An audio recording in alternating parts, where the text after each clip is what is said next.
Yesterday a hater came on my live, and at first I was entertaining the hater. It was fun to me. It was real fun to me. And then the hater said Tupac had basic bars. And then, I started breaking down these quote unquote basic bars.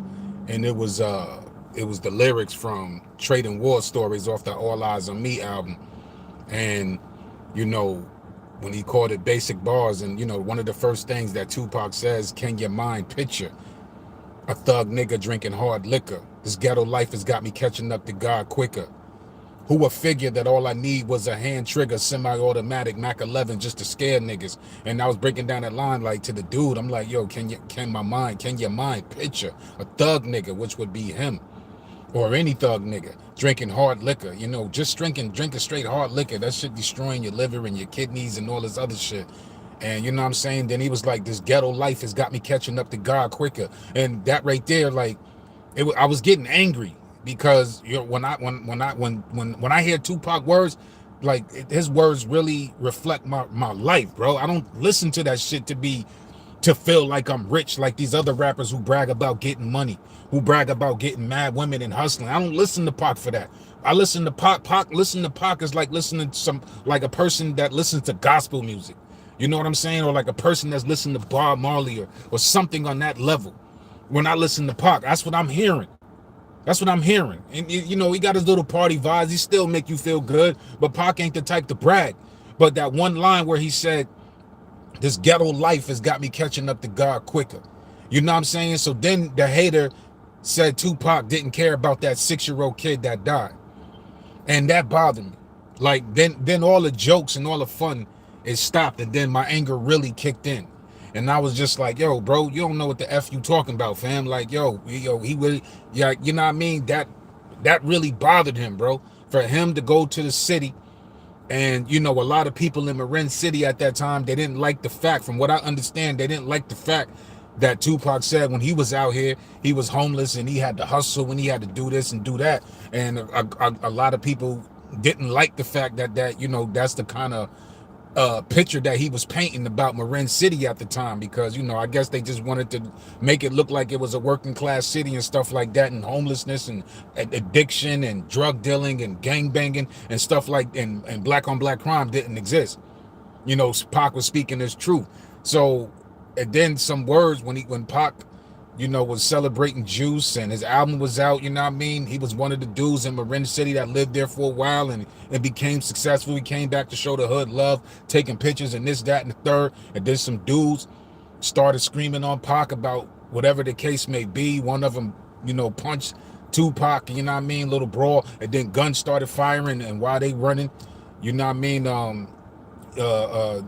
Bullets was going their way, and then they, you know what I mean, they was about to get Pac jumped on them, and protecting the youth, protecting the EDI and all of the outlaws that were present there, and things of that nature, and they was about to light his ass up. And then you find out that Tupac, he was crying. You know what I'm saying? And Edie Amin said, yo, that's the first time I ever seen Tupac cry like that since we was little kids.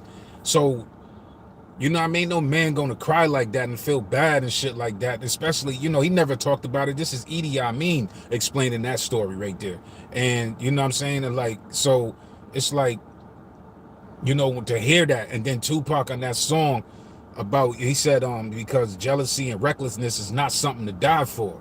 He was like, Young Qa'id, remember that name. A lot of you people need to take that grave to your name with that name attached to your brain and stuff like that. So the dude just mad pissed me off about that shit, bro, because Tupac definitely cared about the kids. And I from this point on, I would no longer entertain these haters on that kind of level when you bring in that level of trolling, because you got me out of my character. It got me spazzing like I try to be hardcore on the internet, and I'm definitely not. And I'm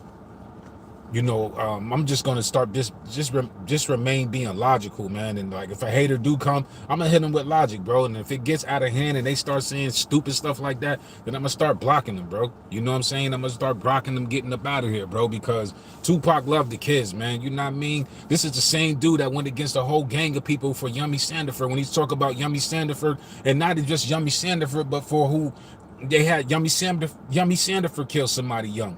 You know what I mean? That bothered Tupac. LaQuasha Harlins bothered Tupac. The story of Brenda's Got a Baby. I don't know her real name, but he wrote that because he was bothered by that. To think Tupac wasn't bothered by that, you know what I'm saying? Like, you're trying to make him heartless and make him into a monster and control his narrative. And these people out here putting that kind of crap out there, bro. So, yeah, he really struck a nerve with me yesterday. He really struck a nerve with me. And, you know, it really struck a nerve with me. So yeah, you know what I mean? Call it clean in the building. We in here. This is gonna be real brief. I'm about to end this. Stuck Valley in the building. I don't pay attention to these so-called haters, which we never see offline. Podcast shaking my head. And I'm in New York with my Tupac shirt. Me too. You know what I mean? Never come to my face. Like, yeah, you know what I mean? And I let him get to me because that story bothered me.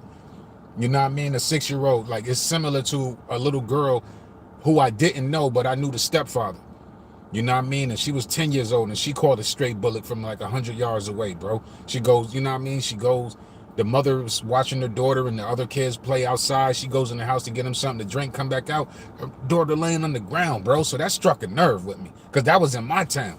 So when people play like that, you know what I mean? Like, oh man, like, come on, bro. Stop acting like niggas ain't got no heart, man. Niggas ain't got no compassion. Like niggas ain't empathetic or sympathetic. So I'm not even gonna mention the dude name. They know who the hell he is, man. Whether they a bot, whether they a female or a male or just a plain weirdo like they are. But I just had to say that, man. You know what I'm saying? I'm about to get out of here. I gotta go do a couple things, but I will be back tonight to do the video that I did last night more correctly. You know what I'm saying? How can Jay-Z be better than Tupac when Jay-Z debuted before 2 months before Tupac died? Y'all think about that, and that's what we're gonna get on. All right, I'm gonna holler at you.